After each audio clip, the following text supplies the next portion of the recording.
안녕하십니까. 역사지정학 여행자 CR의 꿈입니다. 지금 이 동영상을 찍고 있는 시간은 미국 태평양 시간으로 2025년 3월 25일 오후 5시입니다. 시간을 정확하게 밝히는 이유는 구독자분들께서 이 동영상을 보실 때는 윤석열에 대한 탄핵 상황이 어떻게 변해 있을지 모른다는 것 때문입니다. 이미 대통령직에서 파면됐을 수도 있고 혹은 대통령직에 복귀했을 수도 있으며 혹은 지금까지 그랬던 것처럼 선고가 마냥 미뤄질 수도 있다는 것입니다. 예기치 않았던 일이 너무 자주 일어나는 때인 만큼 며칠 사이에 어떠한 일이 또 벌어질지 모르기 때문에 미리 녹화 시점을 밝혀두는 것입니다. 사실 저는 3주 전에도 동영상 하나를 녹화할 준비를 마쳤었습니다. 그런데 그날 갑자기 윤석열이 구속에서 풀려나는 일이 벌어졌습니다. 서울중앙지방법원의 한 부장판사가 윤석열은 구속기간이 만료된 후에 기소됐다며 원천적으로 구속의 적법성에 문제가 있기 때문에 석방한다는 판결을 냈던 것입니다. 아찔했습니다. 망치로 세게 한 대 얻어맞은 기분이었습니다. 어떻게 이런 일이 벌어질 수 있나 하고 생각했습니다. 그날 녹화는 취소했습니다. 그런데 그것은 시작일 뿐이었습니다. 심우정의 검찰은 기다렸다는 듯이 지기현 판사의 판결에 대해 즉시 항고를 포기하고 윤석열의 석방을 지휘했습니다. 한 명의 판사와 대한민국 검찰의 짜고 치는 고스톱으로 인해 윤석열은 당당하게 구치소를 걸어 나왔습니다. 저는 더더욱 망연자실해졌습니다. 윤석열과 그를 비호하는 세력들의 머리는 나 정도의 사람으로는 도저히 따라갈 수가 없구나 하는 그 낭패감과 무력감이 너무 심해서 한동안 아무 일도 할 수 없었습니다. 그리고는 기왕에 늦어진 것 며칠 더 기다렸다가 윤석열 탄핵에 대한 헌법재판소의 선고가 나온 이후에 동영상을 만들어야겠다고 생각했습니다.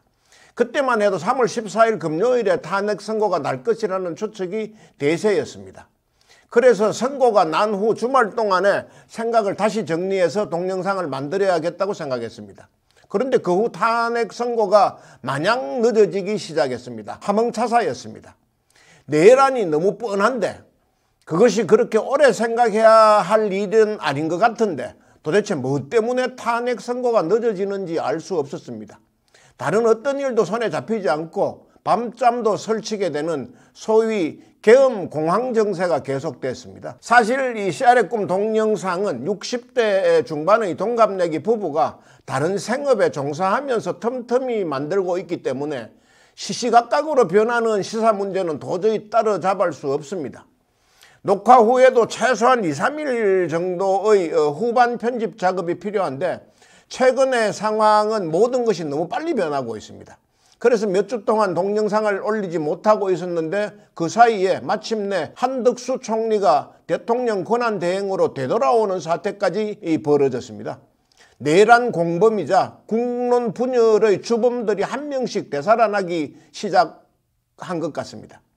하여간 그래서 이제는 더 기다릴 수 없다는 생각에 앞으로 며칠 사이에 또 무슨 일이 벌어질지 모르겠지만 우선 지금까지의 일들만이라도 먼저 정리해야겠다는 생각으로 녹화를 하게 됐습니다. 본격적인 녹화를 시작하기에 앞서서 먼저 사과 말씀부터 드리고 시작하겠습니다. 지난해 12월 3일 처음 윤석열의 내란 사태가 일어났고 시민들과 국회의 힘으로 계엄 해제 결의를 했을 때만 해도 저는 자신있게 탄핵 인용을 예고했습니다. 대통령 윤석열을 파면한다 하는 소리를 곧 들을 수 있을 것이라고 생각했습니다. 헌법을 위반하고 국정을 유린한 혐의가 너무나 명백해 보였기 때문입니다. 그런데 윤석열은 내란을 일으킨 지 8일 만인 12월 11일에 대국민담화라는 이름으로 긴 성명서를 발표했습니다. 비상계엄은 불가피했다고 구구절절 변명을 늘어놓았으며 그래서 국민들의 편에 서서 끝까지 싸우겠다고 했습니다. 그가 말하는 국민이 도대체 누구인지는 모르겠지만 저는 그것을 내전을 선동하는 것이라고 받아들였습니다. 윤석열은 저 하나 살겠다고 국민들을 방패막이로 내세우는 비겁하기 짝이 없는 인간이라고 생각했습니다. 그래서 12월 12일자로 방영된 내란 사유 시리즈 3탄의 제목을 내란 주범 윤석열, 이번에는 내전 선동이라고 뽑았습니다. 비록 제목은 그렇게 뽑았지만 그때의 솔직한 심정은 윤석열의 그 말을 절망 섞인 흰소리 혹은 망상장애로 인한 헛소리 정도로 생각했었습니다. 그런데 아니었습니다. 시간이 지나면서 그의 말은 점점 현실이 됐습니다. 내란이 일어난 100일이 지난 지금 윤석열은 관저에서 편안하게 지내고 있고 그를 비호하는 세력들의 목소리는 점점 커지고 있습니다. 도무지 믿기지 않는 사태의 연속입니다. 하나부터 10가지가 비상식적이고 비논리적인 상황이 계속되고 있기 때문에 도대체 어떻게 대처해야 하고 어떤 논리로 맞서야 할지 방법이 생각나지 않습니다. 상황이 이 지경이 되리라고는 미처 짐작하지 못했고 처음부터 사태를 너무 안일하게 판단했다는 점 깊이 사과드립니다. 하여간 지금은 막말로 나라가 개판이 되고 있습니다. 1호 당원이 내란을 일으켜도 사과 한마디 없는 국민의힘 당과 한덕수, 최상목 따위의 고위 관료들, 지귀현, 심우정 따위의 법꾸라지들, 정광훈 같은 종교 장사꾼들은 오래전부터 그래왔던 사람들이라고 쳐도 그 와중에 손현보 같은 극우 목사들이 나라를 구하겠다, 위기에 빠진 코리아를 세이브하겠다 하면서 등장했고 전한길이라는 학원 강사가 행동대장으로 나서서 핏대를 세우고 있습니다. 그리고 그 사람들은 예사로 헌법재판소 파괴를 들먹이고 있고 헌법재판관들에게 신체적 위해까지 협박하고 있습니다. 그래도 공권력은 전혀 그들을 제지하지 않고 있습니다. 참으로 걱정스러운 상황입니다. 이게 나라냐 하는 의문이 저절로 듭니다. 그야말로 답답하기만 한 상황이고 불안할 따름입니다. 제 판단으로는 골백번 다시 생각해도 윤석열이 내란을 일으킨 것은 너무나 확실하고 따라서 헌법재판관 전원 일치의 파면이 확실하다고 생각합니다. 그렇지만 현재까지 진행되는 상황을 지켜보면 무슨 이런 경우가 다 있나, 갑자기 되치기를 당하는 것은 아닐까 하는 걱정을 떨쳐버릴 수가 없습니다. 가슴이 두근거려서 쉽게 잠을 들이기 어려울 정도입니다. 하여간 최근에 사태를 겪으면서 다시 한번 확인한 것은 반역과 반란의 뿌리가 생각보다 훨씬 질기고 깊다는 것입니다. 또 나라야 어떻게 되든지 간에 자기들의 이익만 챙기면 된다는 소위 힘 꽤나 쓴다는 사람들의 얼굴 가죽의 두께와 그 후한 무치함이 상상을 초월할 만큼 두껍다는 것도 새삼 확인했습니다. 그들에게 상식이나 정의 따위를 요구하는 것은 그야말로 우물에서 숭늉 찾는 것이나 다름없는 것 같습니다. 일단 지기현 판사라는 사람은 해방 이후 처음이라는 그 분단위로 구속 일수를 계산하는 새로운 법기술을 만들어내서 구치소에 있던 윤석열을 풀어줬습니다. 이제 대한민국 검찰과 법원은 구속영장을 청구하거나 발부할 때를 대비해서 초시계를 준비해야 할 것 같습니다. 법 앞에 만인이 평등하다는 것을 형식적으로라도 보여주려면 구속영장이 청구된 순간부터 초침으로 계산해야 할 것입니다.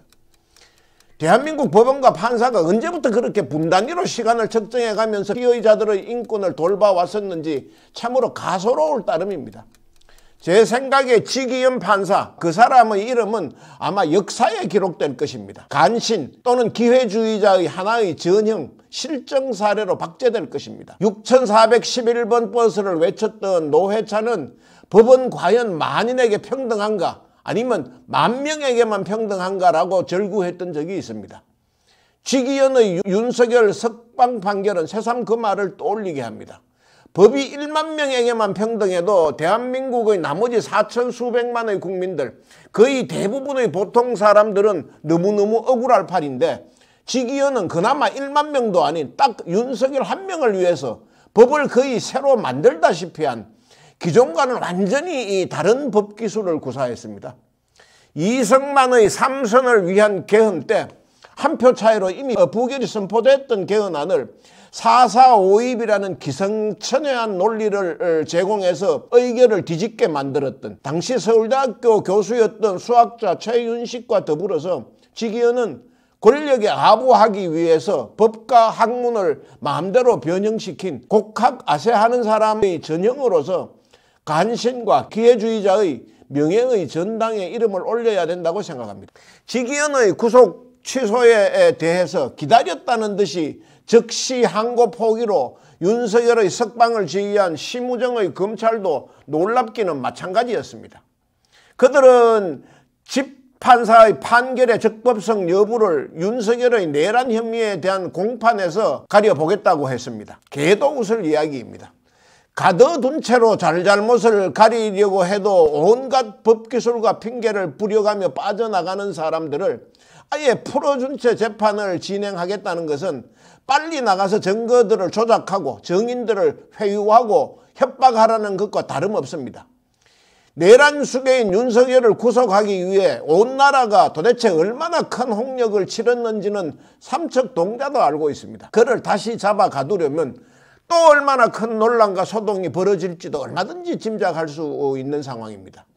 그런데 그를 그렇게 쉽게 풀어줬다는 것은 검찰이 그와 한통속이 되기로 했다는 것을 선언한 것과 다를 바 없습니다. 대통령 권한대행이었던 최상목도 마찬가지입니다. 그는 헌법 문제 해석에 관한 대한민국 최상위 의결기구인 헌법재판소보다 더 위에 있는 사람처럼 자신은 마치 초법적인 존재인 것처럼 행세했습니다. 국회의 의결로 통과시킨 헌법재판관 후보자를 자기 마음대로 임명하지 않는 것은 헌법을 위반하는 것이라고 헌법재판소에서 분명히 유권 해석을 내렸습니다. 그럼에도 불구하고 그는 무려 3주 이상 나 몰라라 했습니다. 헌법재판소의 의견을 어느 집 개가 짖느냐는 식으로 귓등으로도 듣지 않았습니다. 그런데 국회를 통과한 특검 법안에 대해서는 위헌의 소지가 있다며 자꾸 거부권을 행사했습니다.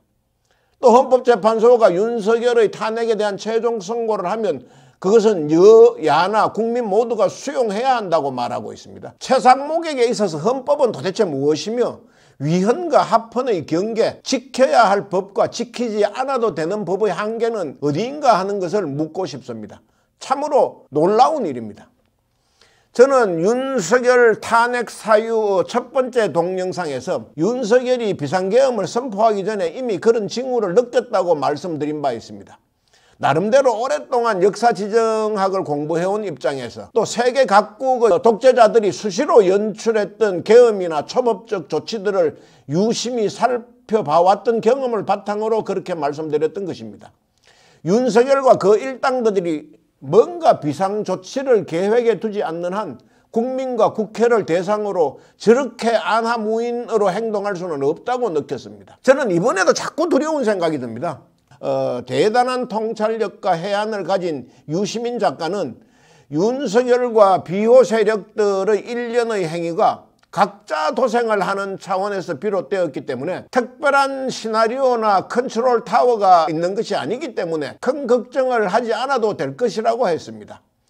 현재 재판관들은 최소한의 상식은 가지고 있는 사람들이기 때문에 8대0 전원일치로 파면 결정이 날 것이라고 예측했습니다. 제발 그의 예측과 바람대로 되면 좋겠습니다. 소원이 없겠습니다. 그렇지만 저는 그들 소위 권력자들의 카르텔에는 대부분의 이 보통의 국민들은 짐작조차 할 수 없는 모종의 시나리오가 작동되고 있는 것 아닌가 하는 우려와 걱정을 뿌리치기 어렵습니다. 명태균보다 몇 배는 뛰어난 어떤 책사가 이번에 윤석열 내란 사태로 그 존재가 확인된 전직 고위 검찰들의 모임인 검찰 동우회, 또 외부에는 잘 알려져 있지 않은 고위급 판사 퇴직자들의 모임, 조선일보를 비롯한 소위 조중동이나 KBS 등 관변 언론사의 고위급 인사들, 전경련 등 재벌급 기업인들이 참여하는 모임 등등 해서 우리 사회에 보이지 않는 손으로 작용하는 그룹들의 힘을 모두 함께 엮어서 특별한 계획을 세워둔 것이 아닌가 하는 의심이 자꾸 생깁니다. 일단 윤석열의 복직을 도모해서 시간을 번 다음에 자신들이 지목하는 사람에게 다음 대권을 맡긴다는 계획을 진행하려는 것이 아닌가 하는 두려움을 떨칠 수가 없습니다. 윤석열 정부가 들어설 때까지만 해도 그들조차도 차마 그런 짓을 할 엄두는 내지 못했을 것입니다. 그런데 윤석열이 비상계엄을 한번 해봤는데 그것에 대한 저항이 그리 크지 않다, 맞불을 지르는 등의 방법으로 조정이 가능한 수준이다 하는 것을 확인했습니다. 그렇게 되니까 집권을 위해서는 못할 것이 없다는 자신감을 얻은 것 같습니다. 대한민국 최상위 계층의 사람들이 자신들만의 대한민국을 위해 모종의 계획을 세우고 있을 것이라는 그 우려를 저는 도무지 지울 수가 없습니다. 하여간 그들이 어떤 계획을 가지고 있든지 간에 만약 윤석열이 대통령직에 복귀하는 일이 벌어진다면 대한민국의 미래는 보장받을 길이 없습니다. 일단 외국이 바라보는 대한민국은 얼마든지 업신여겨도 되는 아주 웃기는 나라가 될 것입니다. 그 부분에 대한 자세한 이야기는 다음 시간에 말씀드리겠습니다. 하여간 당장 비롯될 대한민국 내부의 사회적 혼란부터 짚어보겠습니다. 많은 사람들이 이미 여러 차례 언급했고 저도 탄핵 사유 시리즈 5회에서 썸네일의 제목으로도 달았습니다만 이제 대한민국에서는 미수에 그친 범죄는 어떤 범죄라도 처벌할 수가 없게 됐습니다. 현행범일지라도 구체적인 피해가 없으면 범죄 자체가 성립되지 않습니다. 대한민국 헌법재판소가 그런 판례를 남겼기 때문입니다. 살인과 강도, 성폭력은 이미 몇 번을 예를 들었기 때문에 생략하겠습니다. 이번에는 사기나 보이스피싱의 예를 들어보겠습니다. 앞으로 대한민국에서 사기나 보이스피싱범을 미리 단속하는 것은 어렵게 됐습니다. 피의자는 분명히 이렇게 주장하고 강변할 것입니다. 절대 재산상의 손해를 끼칠 목적으로 한 것이 아니다. 이렇게 하면 사기당할 수 있다. 혹은 보이스피싱에 넘어갈 수 있다. 이런 것을 가르쳐주기 위해서 계몽 차원에서 한 것이라고 주장할 것입니다. 좀 더 실감나게 교육을 시키기 위해서 계좌번호를 불러주고 그곳에 돈을 넣으라고 시켰지만 만약 돈을 넣어서도 돌려줄 생각이 없다. 또 결과적으로 상대가 돈을 넣지 않았으니까 범죄가 일어난 것이 아니지 않느냐. 상대의 피해 사실이 없는데 무엇이 사기이고 보이스피싱이냐. 모든 것은 계몽이 목적이었다. 이렇게 우기면 뭘 어떻게 죄를 캐물을 수 있겠습니까? 게다가 사기범의 변호사조차도 피의자의 보이스피싱 연습으로 인해 나는 계몽됐다라고 말하는 상황이 되면 그것을 법으로 막아낼 수 있는 명분이 있습니까? 하여간 앞으로 그런 일이 수시로 벌어질 것으로 저는 그렇게 예상합니다. 그런데 강도나 성폭력, 사기 등의 미수범에 대한 단속의 어려움보다 그런 것은 훨씬 가벼운 것일 수 있습니다. 더 큰 문제는 앞으로는 재판 자체가 많이 줄어들 수도 있다는 것입니다. 헌법재판소가 계엄에 대한 허가증을 내줬기 때문에 면허를 발급했기 때문에 앞으로 수시로 계엄이 일어날 수 있고 그렇게 되면 결국은 군인들이 지배하는 세상이 될 것입니다. 지금 당장은 검사들이 군인보다 세 보이는 것 같지만 계엄이 반복되면 군인들이 직접 정권을 잡으려 할 것입니다. 계속 자기들이 검사들의 하수인 노릇을 할 이유가 없다고 생각할 것입니다. 그렇게 되면 군인들의 총칼 앞에 검찰도 무릎을 꿇을 수밖에 없습니다. 제3세계의 모든 쿠데타가 결국은 그런 방식으로 귀결됐습니다. 군사법원은 더구나 단심제입니다. 번거롭게 재판을 3번씩이나 할 이유가 없습니다. 사형 판결도 훨씬 많아질 것이고 집행은 더욱 자주 있을 것입니다. 박정희 정권 때의 인혁당 재판 때는 사형 판결이 난 지 한 24시간도 지나지 않아서 사형을 집행해 버렸습니다. 8명의 목숨이 판결 하루 만에 속절없이 쓰러져 갔습니다. 죽은 자는 말이 없습니다. 이미 사형당해버린 사람들은 판결에 이의를 제기할 수도 없습니다. 가능하면 빨리 죽이는 것이 군사정권들의 일반적 행태입니다. 윤석열의 탄핵이 기각된다면 앞으로 그런 일도 비일비재하게 벌어질 것입니다. 헌법재판소 재판관들도 군인들에게 역공당할 가능성이 높습니다. 이미 헌법재판소 재판관들의 권위는 무너져 버렸습니다. 더구나 군인들에게는 그들이 그저 늙은 꼰대일 따름입니다. 군사정권에서는 헌재가 폐지될 가능성이 아주 높고 일반 법원의 경우도 판결문을 방첩사령부에서 써줄 가능성이 높습니다. 이 모든 것은 심우정의 검찰과 지기현의 법원 그리고 판결을 엿가락처럼 마냥 느리며 눈치를 받고 결국은 윤석열에 대해서 탄핵 인용을 실패했던 헌재 재판관들이 자초한 일이 될 것입니다. 때를 놓친 후에 탄식을 해도 정말 만시지탄이 될 것입니다. 좀 더 근본적이고 본질적인 이야기를 하고 싶습니다. 저는 최근에 사태를 겪으며 자주 한강 작가를 떠올리게 됩니다. 노벨 문학상을 수상한 작가 한강은 2014년에 발간된 자신의 작품 소년이 온다에서 과거가 현재를 도울 수 있는가? 죽은 자가 산 자를 구할 수 있는가? 이런 질문을 했습니다. 그리고 그 질문에 대한 답은 2024년 12월 3일에 가능하다. 있을 수 있다라는 걸로 증명이 됐습니다. 과거에 광주 환경을 겪어봤고 12.12 사태와 유신 쿠데타를 경험했던 사람들은 윤석열의 계엄에 대해서도 이대로 두면 안 된다. 자칫하면 다시 엄혹한 겨울공화국을 맞을 수 있다 하는 생각 때문에 한겨울밤에 한 걸음으로 국회로 달려갔습니다. 결국 그 밤중에는 죽은 자가 산 자를 구했습니다. 그런데 저는 최근 20년 가까이 한국 사회를 망치고 있는 뉴라이트들을 보면서 한강 작가의 문장을 이렇게 패러디하고 싶습니다. 과거가 현재를 망칠 수 있는가? 죽은 자가 산 자를 또 죽일 수 있는가 하는 것입니다. 저는 그것도 가능하다고 생각합니다. 뉴라이트가 갑자기 살려낸 이승만은 이미 죽은 자였고 별로 긍정적인 인물도 아니었습니다. 오로지 자신의 장기 집권만을 위해 잇따라 개헌을 했고 부정선거를 저질렀습니다. 또 수시로 자행했던 대량 학살 등을 통해 대한민국 현대사에 너무나 엄청난 악영향을 끼쳤습니다. 수많은 사람이 그로 인해서 겪지 않아도 될 고통을 겪었고 맞지 않아도 될 죽음을 맞았습니다.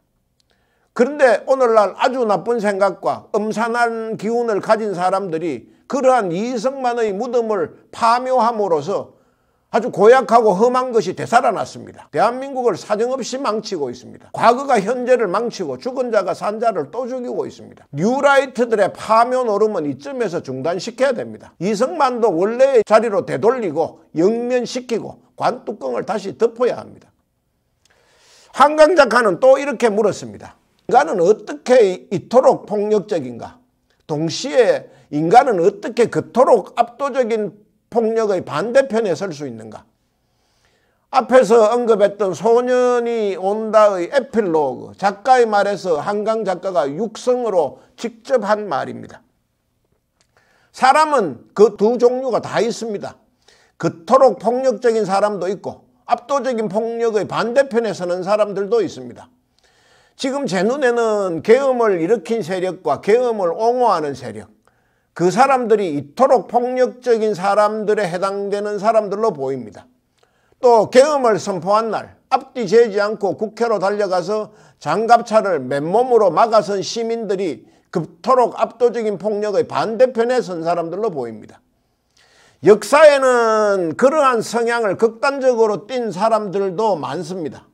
7.3.1 부대를 만들어서 산 사람들을 대상으로 생체 실험을 한 사람들, 난징에서 30만 명을 학살하고 강간한 사람들, 만주에서 조선인들을 일렬로 세워놓고 총알이 아깝다면서 죽창으로 찌르고 산채로 구덩이에 파묻은 사람들, 그 사람들이 바로 이토록 폭력적인 사람들의 전형입니다.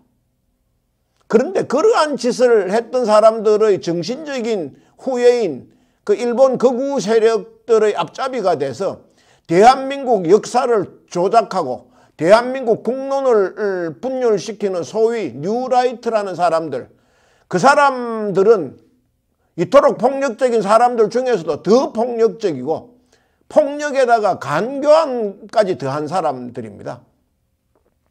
그에 반해서 도산 안창호 선생 같은 사람들, 여행할 수 있는 여건이 너무나 열악했던 시절, 태평양을 건널 길이 전기선밖에 없던 시절, 한 푼이라도 더 독립자금으로 쓰기 위해서 오로지 3등 선실만을 고집하면서 그 험한 환경에서 20여일을 버티며 태평양을 무려 3번이나 건넌 분, 또 멕시코를 한 번, 필리핀을 한 번 방문하는 등 그 시절에 무려 4만 킬로미터를 돌아다니셨던 분, 일제에 의해서 감옥에 갇혀 돌아가시는 순간까지도 대한독립과 동포들의 미래만 걱정하셨던 도산 안창호 선생 같은 분은 그토록 압도적인 폭력의 반대편에 섰던 사람입니다.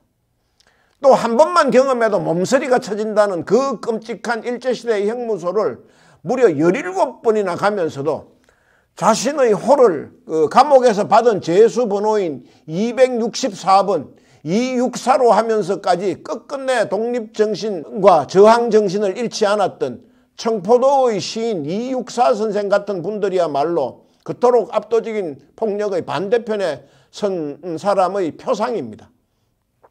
현대에도 그런 인물들이 있습니다. 6411번 버스를 아시나요? 라면서 항상 가난한 사람들의 편에 서려고 노력했던 노회찬 같은 사람들. 자신이 불편해질 걸 뻔히 알면서도 권력의 사유화를 막기 위해서 검찰과 국세청 등 사정기관, 국정원을 권력의 그늘에서 놓아준 노무현 같은 사람들도 그토록 엄청난 폭력의 반대편에 서기를 주저하지 않았던 사람들입니다. 제 생각에는 인류가 존재하는 한 폭력의 사람들과 반대편에 선 사람들 간의 싸움은 끝나지 않을 것이라고 생각합니다. 아무리 계몽사상이 지구를 뒤덮어도 여전히 마녀가 진짜로 있다고 믿는 사람들도 있고 마녀 사냥을 직업으로 삼는 사람들도 사라지지 않을 것입니다. 또 평생을 바쳐 독립운동을 하는 사람이 있어도 그건 인간의 본능을 외면한 위선일 뿐이며 차라리 밀정짓을 하는 것이 자신의 욕망에 충실한 진실한 인간의 모습이라고 우기는 사람들도 존재할 것입니다.